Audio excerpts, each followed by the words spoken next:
So I thought I would ask you to consider something for just a couple of minutes and tell me what you think about it.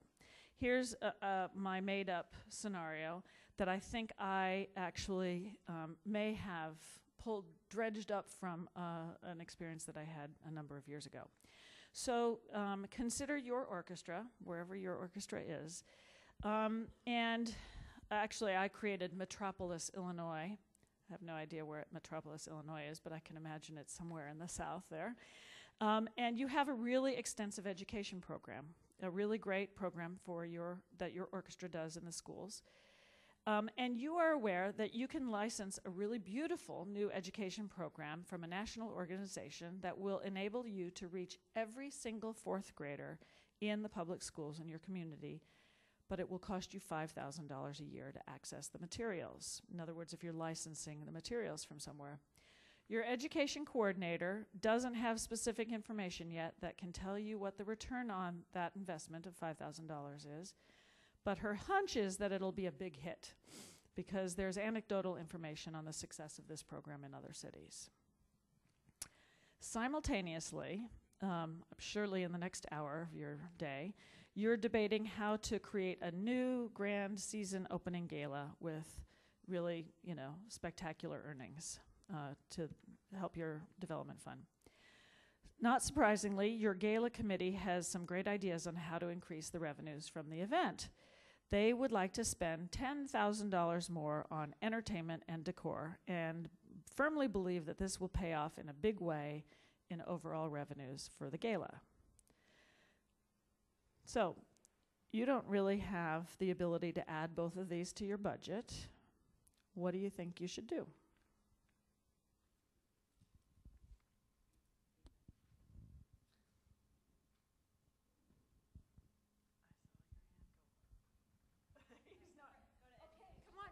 Interactive.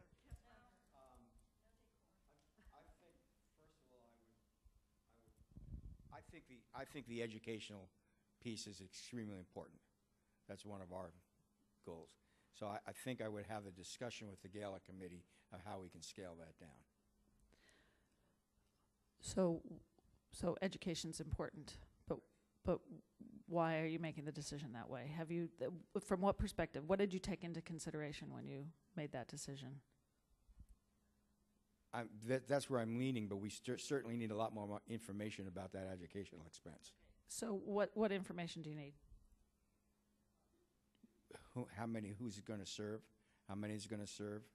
Are we getting any return from it? Or is it an investment into, in our case, we do educational programs for free for the kids, so we don't get a return, but that's still an investment we commit to. Well, your return might be somewhere down the line, right? Okay, so, but your gala committee is going to come back and say, but, if we spend $10,000 more, we could make $100,000 more. Then you can buy a lot more packages. Yes. Speak up so that they can hear you. Or there's yeah, that's right. I think it speaks to the mantra we've been hearing most of the last couple of days, in that do we take from the community or do we give to the community? Certainly in the case of the gala, we are taking from the community. In the case of the educational program, we are giving to the community. I think we probably would opt for the education for that reason. Okay, other thoughts? I heard other, yes.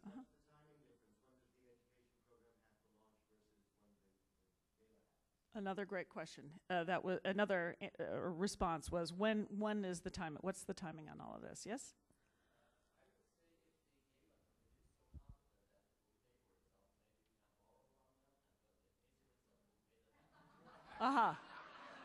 So what you're saying? This is great. Yeah, this is really great. So you're saying let's ask the gala committee to commit that they will for sure cover the $10,000. Okay. Another? Yes, Jim.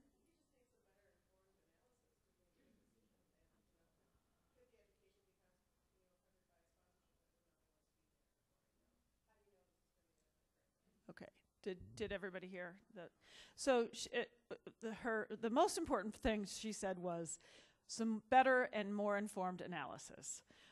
And is there something that could be done to gain additional funding for the education program? And will the $10,000 actually bring $100,000 back? Yes?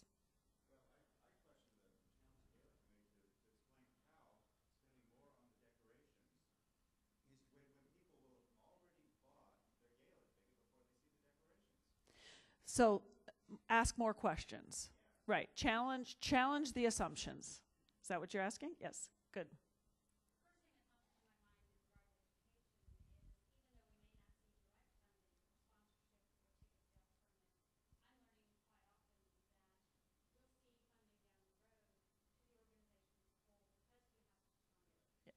So comment was, what kind of trickle-down effect will you have? Goodwill, future funding, et cetera. One more, and then I'm going to pass this to Ed. Yes?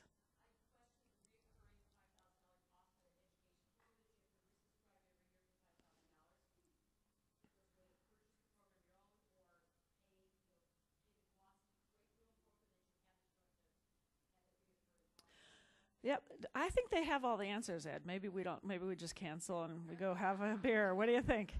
I think that's a really great comment. Is the $5,000 the best way to access this program? Is that program going to give you the best return on your investment? Is there a cheaper way to approach that problem so you could go and still have an education program? But do you have to spend $5,000 a year for that? Is that a question or more? Another comment?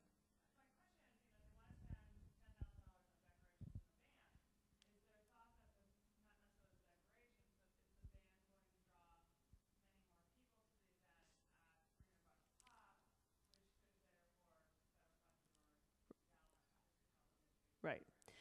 And so all of the questions that you're asking are really great questions, and they're not ones that you would necessarily know, but are the ones that you would need to ask as you're making some of your decisions. Because I'm often sitting there, or I'm sitting with my colleagues with this exact problem. Should we spend money here? Should we invest money? Both of them are investments. Which is the one that's going to pay off over what period of time? What opportunities do we have? So those are really great questions. I think that having seen this document that Ed's going to share, I think I should pass this off to you now. I'm going to pass it off to you, and then you're going to move from there, and then I'll come back. Okay, great. Good. Let me answer the question that Deborah has posed as the financial person in your orchestra in 4 different ways, being 4 different people. Now, anything that I say is absolutely has no intent of casting any aspersions on anybody who has a financial background and works in the financial office of any orchestra in the United States.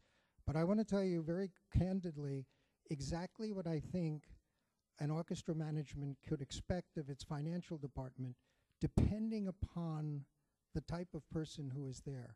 And what I'd like to do is go from the smallest orchestra to the largest orchestra and try to keep it as simple as possible to make a couple of key points. Let us take a very tiny orchestra, let's say of about a 250,000. Yes, ma'am?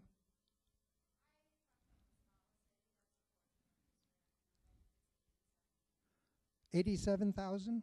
Good. That's great. Let's take your $87,000 orchestra. Now, here's what I'm assuming. I'm assuming you have a bookkeeper who keeps track of your books. Is that correct, ma'am?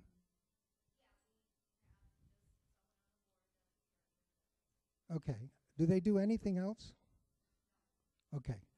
So in this situation, if you're the executive director, or as importantly, if you're on the executive management team of this orchestra organization, realistically what you can expect is that a bookkeeper will keep the books extremely well, but will not be able to, and again, I'm not trying to denigrate any profession, won't be able to do an analysis of the 2 issues that Deborah described. So that's the first situation.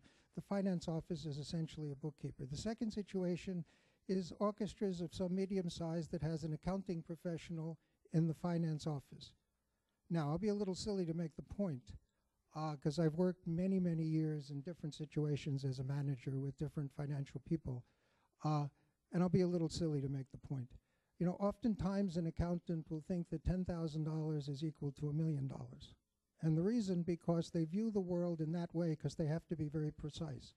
So to the extent that you're faced with this situation and you have an accountant, whoever she or he is, who is your financial person, you can expect some reasonably sensible analysis without reaching into judgment calls and making a lot of, serious analysis, but you can expect some basic kind of financial analysis that would allow you as the executive director or you as the executive manager to then add on whatever you can to it to finally get to the point I'll describe in a moment, which is what I believe a real financial person should do in this situation. The third situation is you get a controller, and a controller, to keep it simple, is nothing more than an accountant who now has a couple of people working for her or him, and they're called a controller. I think the difficulty or the opportunity, or however you want to describe it, is the person has an accounting background and is most used to the past, is very uncomfortable doing estimates. So they bring more judgment to the analysis, but again, they don't give you, as the executive person, what I would describe in a moment you need. Let's take the other situation where you have somebody who is called a chief financial officer, much as I was when I was in an orchestra. Now, Deborah Borda's expectation of me when I was the chief financial officer in the New York Philharmonic would be to take this issue and almost look at it from her perspective. First, in doing the financial analysis, I would try to apply a great deal of judgment. Now, let me give you an example of judgment that's very important. Let us say the gala is projected to have $60,000 in revenue, and the out-of-pocket costs are going to be $56,000. Now, I'm being a little silly, but here's the point. The net is $4,000. Now, if you ask an accountant to give you that analysis, they will show you a difference of $4,000. If you ask a controller to give you that analysis, they may or may not say to you it's a break even. If you ask a chief financial officer to give you that analysis, my view is that person should tell you it's a break even, because there are too many estimates involved on both the revenue and expenses for you to consider that small difference in any way as a financial factor in making the larger decision of whether you should go ahead or not. So that is a very good example, I think, of the difference in the four tiers of people in terms of what you can depend upon in terms of these kinds of analyses. Now, a chief financial officer presents that judgment call. Now, how do you make the judgment call? You can put in a contingency, you can do anything, but the important point is you're exercising sufficient financial judgment not to have your executive director use the financial small surplus as any material factor in making the decision. The next important thing that a very good financial officer always does is set any particular financial issue in a larger context of, one, are there reserves in the organization or not? I think many organizations do not plan to have deficits because their boards are afraid of having them. My view as a consultant is I tell organizations all the time that are in good financial shape, plan to have a deficit so you can continue your very important programs with the understanding that if your reserves are $500,000 and you may lose $70,000, better to continue the service for a year, have your reserves drop to $430,000 rather than deprive those people of that service. All given that it is planned. It is not something that happens without financial information. Okay? So a lot of what you can expect a very good financial office to do is to have this context. Now, the other thing that a very good chief financial officer will do, which I've seen certain controllers do, which I have also seen certain accountants do, is the following. They take the financial information and they translate it, for lack of a better way of describing it, into easy-to-read management information that non-financial executives and board members can use to make better decisions for the organization.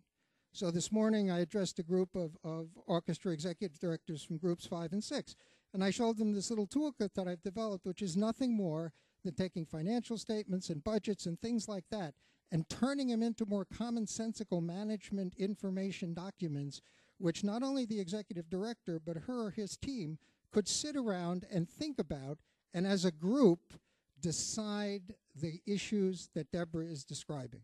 The power that I believe a financial person can really give an organization is to make the information so easily understandable by the executives in the organization that they as a group can work together with dissenting opinions. The more dissent, as you guys know, the better the decision is, to finally reach common ground on issues like Deborah is describing. So I have here something that Deborah Borda actually showed me in 1992 when she asked me to come to the New York Philharmonic as a chief financial officer and help her with a number of other things as well. And when she showed it to me, this is actually a fact, and it calls into mind exactly what I am trying to talk to you about in terms of the differences in a financial person's orientation to the larger questions. My predecessor at the New York Philharmonic was still there when Deborah hired me. And literally within about a week of my being there, she came down one night and she showed me this little piece of paper that a young woman in Detroit had developed for her when she was the CEO of the Detroit Symphony. And she said, "Ed, what do you think?"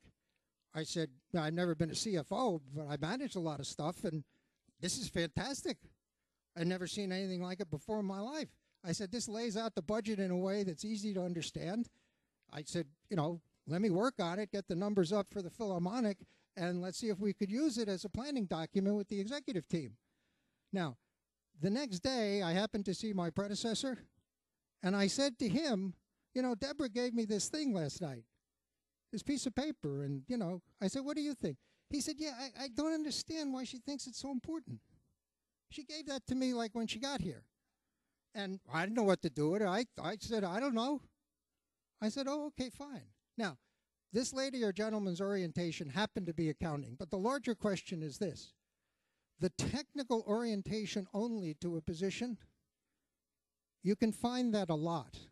What you can find is the additional judgment that you would like the financial person to have, which then automatically allows her or him to play a greater part in the decision-making in the organization. And I think you can expect it if, in fact, you yourselves learn enough about the financial stuff so that you can help them feel more comfortable in doing it. Now, what you are looking at here is something which the Nonprofit Finance Fund, now where I happen to work on a part-time basis, calls the Program Profitability Model. But essentially what it is I gave it to them about 2 years ago when I went to work for them. And it's essentially what Deborah Borda showed me in 1992 at the New York Philharmonic. And essentially what you are looking at is a budget which on the right-hand side, the total column there shows that the deficit is going to be $243,000. And essentially what it does is it breaks that $243,000 deficit into two components. The amounts of money that are made or lost by doing programs, that's the left-hand side called variable revenue and expenses, and then the right-hand side, which is called fixed revenue and expenses, which I'll explain in a moment. Now, the key to all of this, again, it's an Excel spreadsheet, so there's no magic about it, okay? The other thing is, it is by intention very simple and is only on one piece of paper.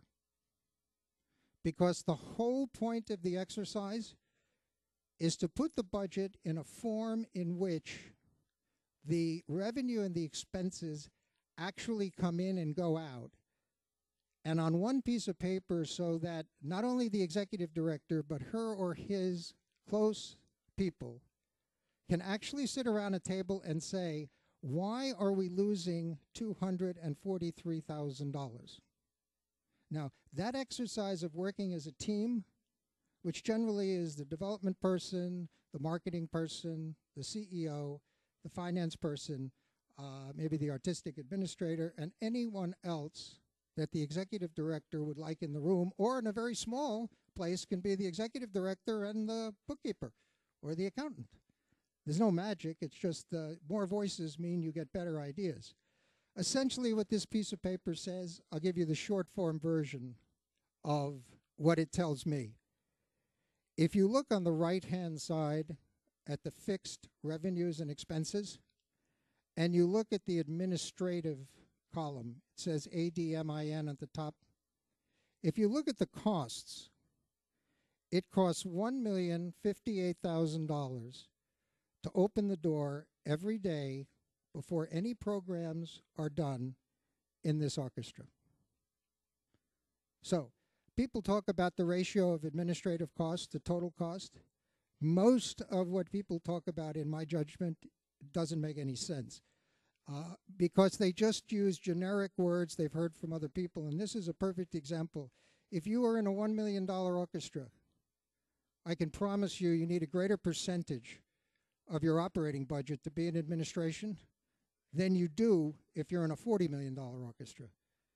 And you start an organization, you need a certain number of people to be there to just do all of the functions necessary to be able to actually do your first program.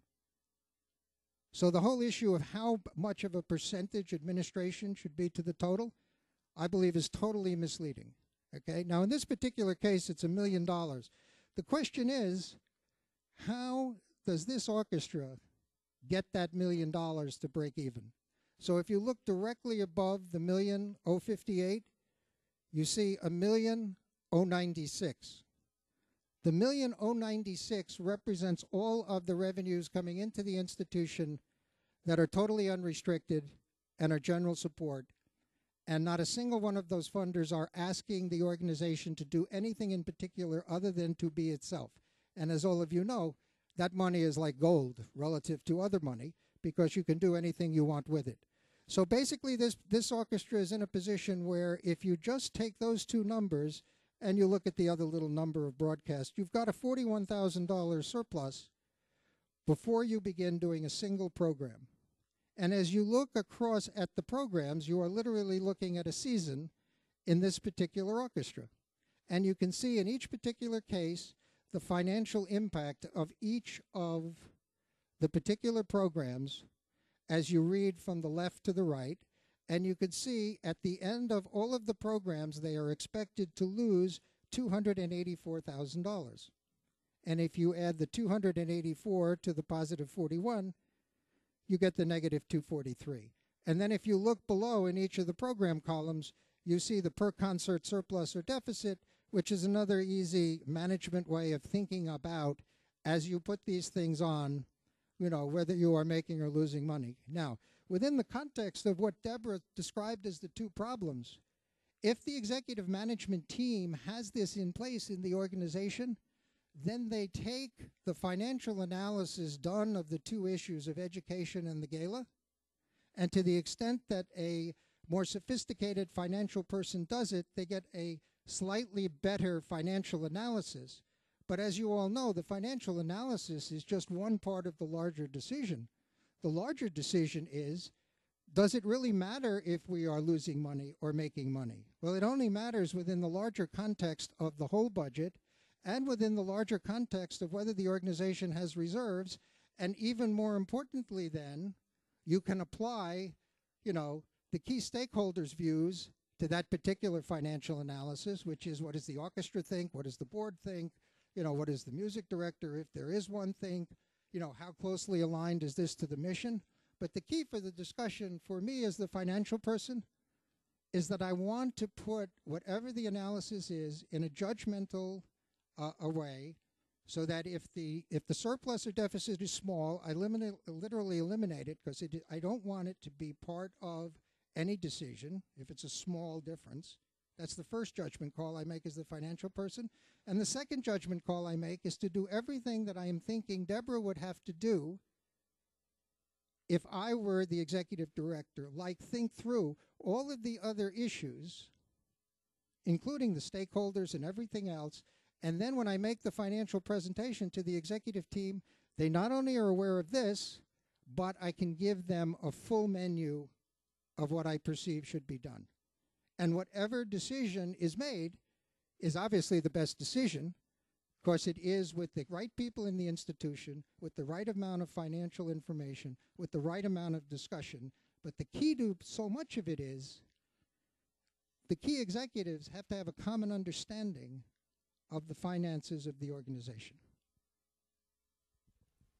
I would like to add just a couple of pieces to this, because I think what Ed has just said is sort of describes all of what we need to be doing all the time, no matter what role we play within our organization. This information that is laid out here is power for you, because if you are a staff member defending a program or advocating for something to happen, you need to be able to speak with great articulate compassion for the understanding that the people who are arguing with you, trustees or funders of some sort, have some belief that doing a project is just so extraordinarily expensive. And if you can show them what your program margin is and say, but in fact, this program makes us money, or this program doesn't cost us $50,000, it costs us $10,000, and that's why I need your contribution to help us, because suddenly that project is that much more viable financially. You are able to speak in the language of your funders and your board members, and it gives you more power. It also gives you a greater understanding as you look at this to say, okay, that doesn't feel right. There's something wrong here. What can I do? What can I say? And in fact, as I look at this, Ed, I would ask you, why do you put all of your marketing expense under fixed revenues? I think your marketing department is likely able to describe that, or to argue that the subscription series would cost you this, and that your pop series would cost you that. And if you cut out your pop series, you would be giving them extra money if you didn't eliminate some of your marketing expense. Now, That's the exact setup question I wanted you to ask. Oh, I'm sorry. That's why it is what it is. We didn't even work this out. And that's exactly the question they asked me earlier today. Exactly. And here's the only sensible answer. The creation of the numbers and where they lay on this particular piece of paper is the direct result of the executive director and the team making decisions. The only rule is you don't want to put any marketing expense in any particular program that wouldn't go away if the program did not go away. Right. But to the extent that, yes, it is all here on the right-hand side, it is probably incorrect, and there should be a portion moved to the left-hand side. But the larger question is, where also do you put somebody who has 4 different jobs with 4 different programs? Where do you put the money that a funder gives you each year for the last 10 years but asks you to earmark it for a particular program, but you know if you do away with that program, the funder's still going to give you the money? So the real answer, I think, Deborah, for me, helpful to you as the executive director, is that you control the decisions about where the numbers go. I simply am the mechanism to make it as easy as possible for you to see the setup. And there's one other thing I want to really try to impress, which I say now because I do this a lot for a living around the United States, helping organizations develop these different tools, is that oftentimes financial people underestimate the value of the presentation itself. And especially for the smaller organizations that have the bookkeepers and accountants, I cannot tell you the value of actually spending a little time on just how you physically present information in order to position the conversation precisely around the key points that you want to demonstrate on that piece of paper. So, for example, I never do dollars less than 1,000. Never. No matter how small the place is, because it just clutters the chart. I always do very clear labeling on every single chart so there's no misunderstanding as to the fiscal year.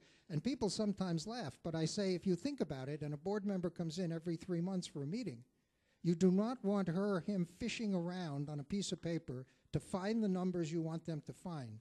You want to go right to the numbers that you believe in that 15 or 20 minutes are the key ones that you want them to understand and you need their help with. So I just wanted to say that, that presentation is often, with a financial person, not valued as much as it should be. And I think, if you have that situation in your organization, please try to work on that to some degree.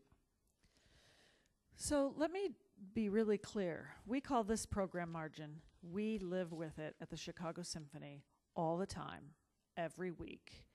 We use it throughout the budgeting process, and it looks almost exactly like this. So this is a tool that you must treasure and try and understand. I'd like to offer up 5 minutes or so for questions to Ed about how you did it. Do you have any reaction or questions about the document itself? And then I have a question I'd like to ask you in interpreting this. So do you have questions for? is this absolutely clear? You've been doing it for years. Why are we talking about it? That's even better. Okay. Yeah. You're very unique if you are, I'll tell you. Well, when I say weekly, whenever we're addressing a problem or an issue and we're trying to determine should we invest more, should we cut something out. So as we do all of our budgeting, we do this, and then yes, we make adjustments to the forecast. And once you set the budget, you have to live within it. Otherwise, you have to go back and reevaluate. Yeah, there's one absolutely. organization, in fact, where fortunately or unfortunately, I served on the board, and they have developed this into an art form. And basically, I think it serves them extremely well, because as the season progresses, they literally put the actuals in where the plan is. But they retain at the bottom the net number in the plan. So it is clear how close the actual actually was in its net against the plan. And I think that's, that's when you really can get this moving in a very substantial way, so the executive team really can use it in any imaginative ways. The other thing, too, I'd just like to quickly explain is the value, is I was kind of semi-joking this morning with the other group. I'm not going to say when and I'm not going to say who, but I was working with an orchestra that had a pretty big problem, and the executive director had put a plan in place which had a very aggressive estimate as to what percentage of the problem, let's say it was $1 million, could be done away with in earned revenue. And basically the plan was failing. So when I came in to take a look, I basically said the problem is that, and the organization was doing something like this, but not as simple as this. So we developed this, and basically it became obvious that there was no way over the next 3 to 5 years that orchestra was going to eliminate its $1 million deficit through earned revenue. It was impossible, because you couldn't sell that many more tickets. And if you had additional concerts, they cost additional money. So one of the values of this chart is he or she and I went before the board and basically told them in the next 3 years, there is only about $400,000 of the $1 million that could ever be solved by the management. They could only cut X amount from administration. They could only generate, in very simple ways, the following through net earned revenue. So it was imperative on the board to actually make the difference of $600,000 in any way they could. And they clearly understood it, and the value, I think, was they finally understood the relationship between earned and contributed revenue well enough to understand that the executive director was, in fact, doing an excellent job, that she or he had overestimated the potential under earned revenue, but even realistically, there wasn't that much you could do on the earned revenue side. And that, as you know, is probably the case in 99% of all the nonprofits in the United States. So it's another nice way of using this tool to have the board have a common understanding with the executive management about how financially the organization works and actually how much you can do on the earned side to improve your position.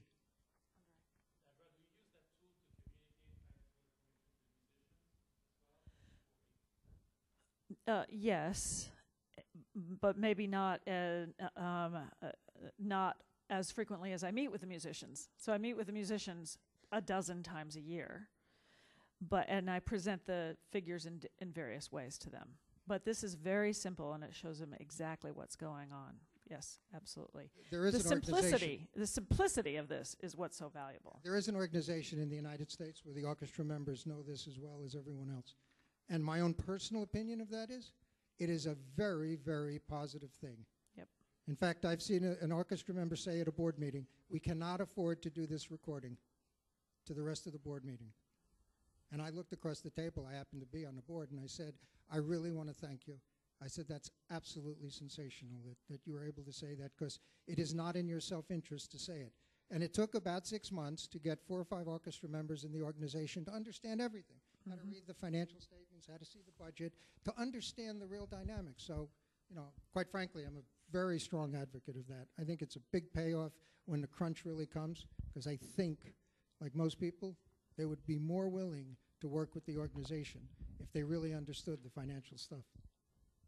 Now, this is a management tool. This isn't a reporting tool per se. I mean, it's a management tool that Ed has laid out. And it's used for evaluating what you're about to do, as well as how well you did on this. The other question I would ask is, many of us are able to raise money for education concerts. So you don't have any grant money or contributions in that area. Was that an assumption here, or do you think that grants like that should all fall under the fixed revenues and expenses? Well, let me answer that within a larger context, because I forgot to mention one other very important thing.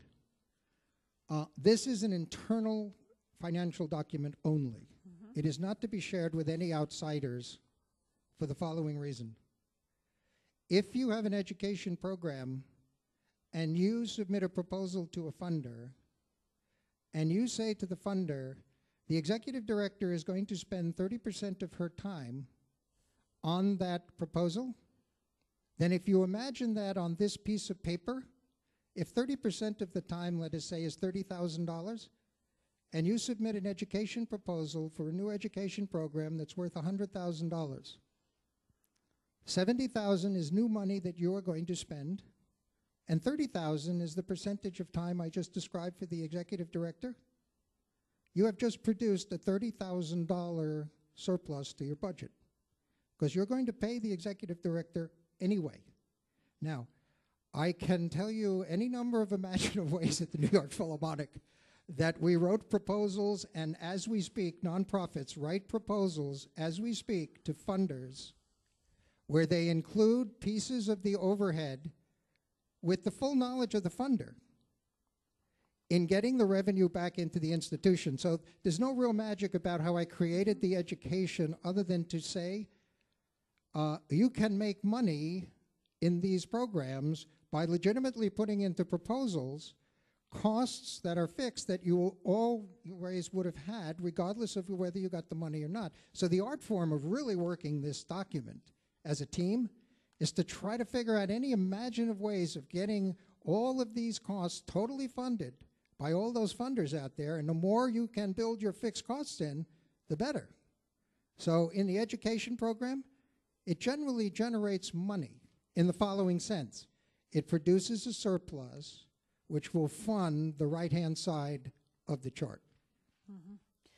So we have just a few minutes left, and I want to make sure we have a couple moments at the very end for questions. But I want to just pose to you, if you were to look at this, just give me one or two things that you would interpret from here as ways in which you might reduce the $243,000 deficit.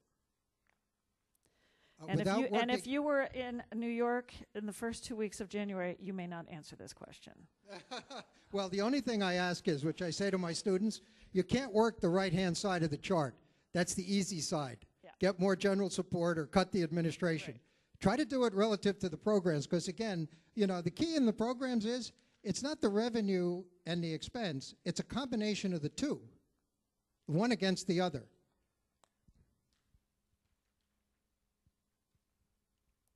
Okay, quickly. Somebody just, yes.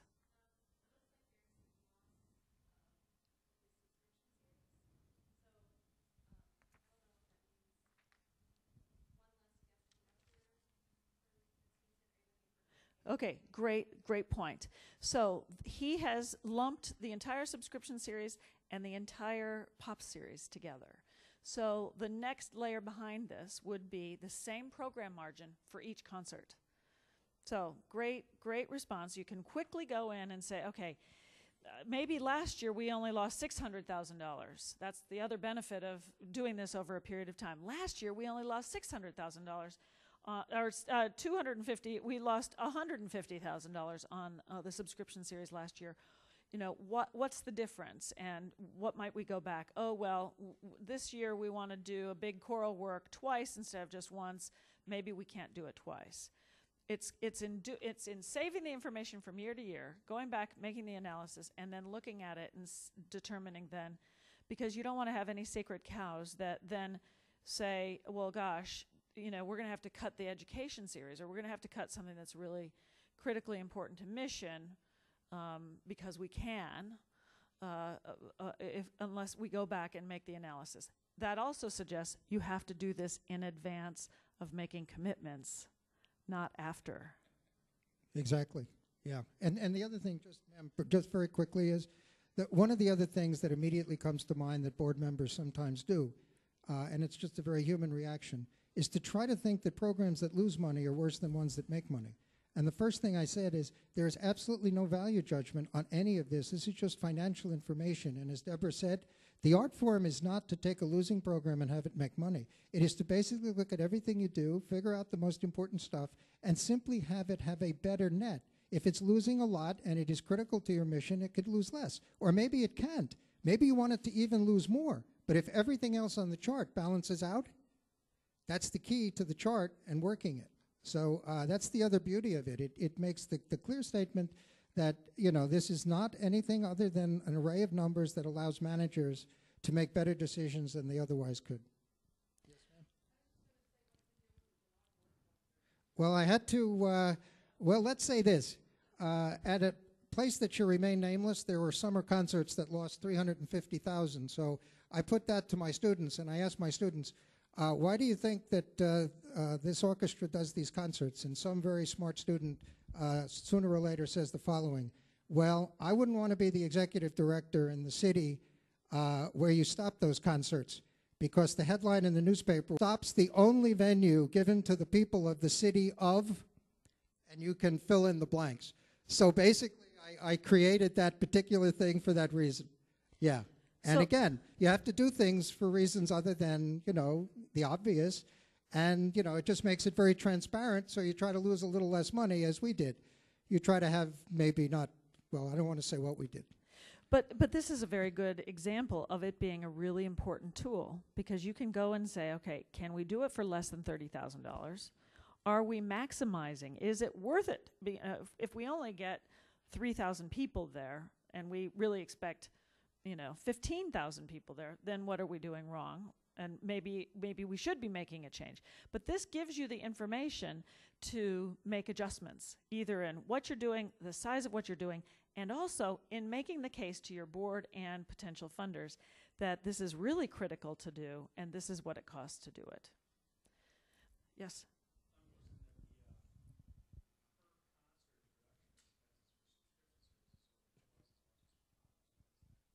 Great other question.